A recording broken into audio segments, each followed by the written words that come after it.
About 3 weeks ago, I took my son to a national park for a little weekend hike. We took Highway 410 from Tacoma to Mount Rainier, a place my own father took me to as a child. I wanted my son David, now 2.5 years old, to experience the same joy of the wilderness as I did, but I'm pretty convinced he'll be afraid of the woods for the rest of his life. When we arrived on Friday, the weather was clear, and the first signs of spring were finally making themselves known. We walked, or rather I walked with David on my shoulders, for about 2, maybe 3 hours from the parking lot to a small abandoned campsite with a pre-made fire pit. I'm not an overprotective parent, so I let David wiggle around a bit while I set up the tent. Just as I was done and getting ready to unload our 3-day supply into the tent, I heard David making some noises from behind me.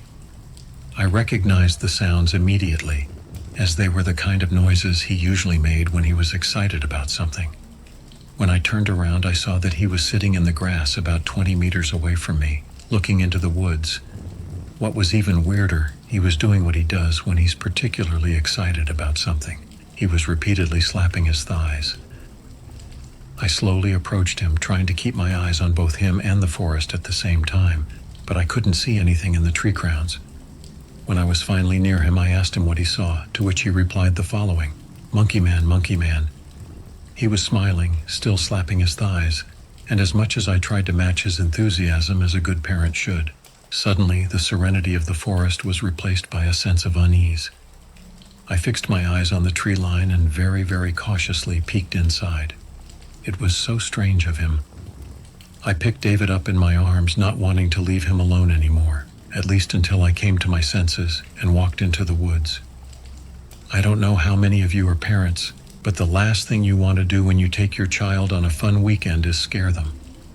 I mention this because the sensible thing to do would have been to calm him down and ask him to be quiet for a while, but I also realized that in reality it was just a manifestation of imagination. After wandering around the neighborhood for a few minutes with David on my shoulders, I decided to head back to camp. It was about 3:30, I think, and I made us lunch without taking my eyes off the spot where David had been flapping and yapping just a few minutes before. As much as I tried to forget about it, I just couldn't. I'm not superstitious. I don't believe in aliens or ghosts or Bigfoot. But apparently the parental instinct was too much triggered for me to let it go. So as the cold sun was already setting, I decided to ask David a little bit about what he'd seen. To better understand my story, it's probably appropriate to mention that David has a mild learning disability, which has particularly affected his speech. He understands perfectly well, but his ability to communicate is somewhat delayed. As I was building the fire, I asked him about the monkey house. I asked if it was a big monkey. David thought for a moment, then he laughed and nodded. Then I asked if he thought the monkey house was cute, and David chuckled approvingly again. I didn't know what else to ask. Night came, and on a full stomach, I read him a chapter from the book while he fell asleep in his sleeping bag. When I fell asleep myself, I almost forgot about the monkey house. I woke up in pitch darkness. The fire was out.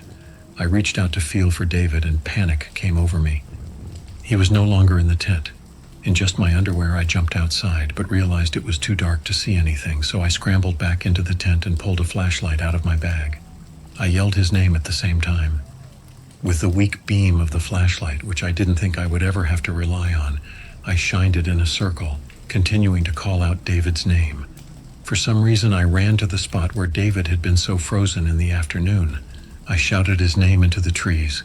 Running deep into the woods, I didn't notice how badly my feet scraped against the bark and rocks. It was only after a minute of walking that I saw something that made me drop the flashlight and rush forward. David stood staring into the darkness, perfectly still. I clung to him tightly and sobbed.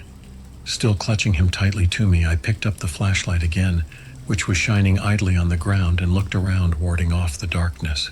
There was nothing to be seen around. As I carried him back, looking over my shoulder, I asked him what was wrong. He replied that he didn't know and that he was tired. David had a long history of sleepwalking. That night I locked the tent from the inside with a padlock. I only managed to get about 3 hours of rest. David slept like a rock despite my reverent embrace. The next morning I cooked scrambled eggs and bacon on the camp stove. David remembered nothing of what had happened and seemed ready to continue traveling. I thought it would be imprudent to write off last night's event as sleepwalking, especially since we were talking about the monkey house, but it would be too stupid to cancel the whole trip because of it. So I promised myself that if anything else happened, we would drive back to Tacoma at any time. The rest of the day passed quite pleasantly and helped take my mind off things. David was a little bummed at first that he didn't have an iPad, but eventually discovered that nature can be just as cool as pixels. We made some bark boats with faces and let them go with the current, watched squirrels and listened to the birds. It was everything I hoped for on this trip. At dusk, as the trees stretched long shadows across the grass, David was too cold and tired to play any further, and I decided we would spend the rest of the day in the tent. I had brought along a game where you have to circle the outline of a person with an electrode, and if you don't hit it, it makes a funny sound. I can't remember what it's called, but David thought it was funny. It's silly, but supposedly helps develop motor skills.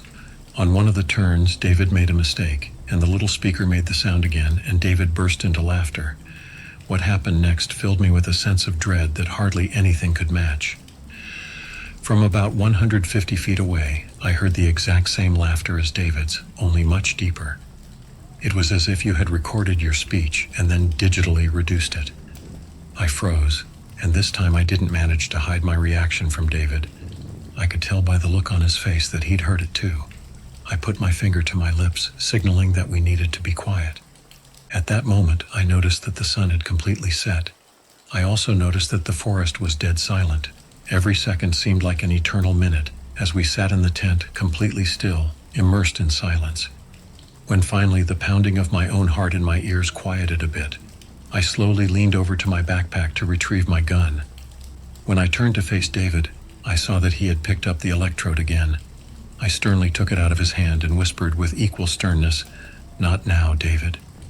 And then, just as I said it, literally a few centimeters away from the tent, a low, gnarled voice whispered, "Not now, David." In the next instant, I realize I'm shooting wildly through the fabric of the tent in the direction of the sound. David screams, and as the shots ring out throughout the forest, I hear the last remnants of something running away. With a trembling hand, I open the padlock and jump outside with a flashlight in my left hand, aiming the faint beam into the black nothingness. I grabbed David, stuffed whatever I had on hand into my backpack, and ran. The way back was pure terror. There wasn't a second that I didn't feel something was right behind us, ready to pop out from behind us or off the side of the trail, out of the darkness. The only thing I could say to David was, "It's okay, you'll get an iPad soon. Do you want an iPad?" Nothing caught my eye. Nothing could be heard but the sound of the wind and the occasional babbling of the creek on the side of the trail. I was so out of it that even in the car I kept checking the back seat to see if something was sitting there ready to destroy us. I don't know how to explain to David's pediatrician what happened at Mount Rainier. I didn't even tell his mother the whole story, only that I thought someone had approached our tent and I fired a warning shot. Needless to say, David hasn't been the same since. He has a constant headache, which may be due to ear damage from the gunshot. I don't know how to end this story, but one thing is for sure. Never, ever take your children to Mount Rainier National Park.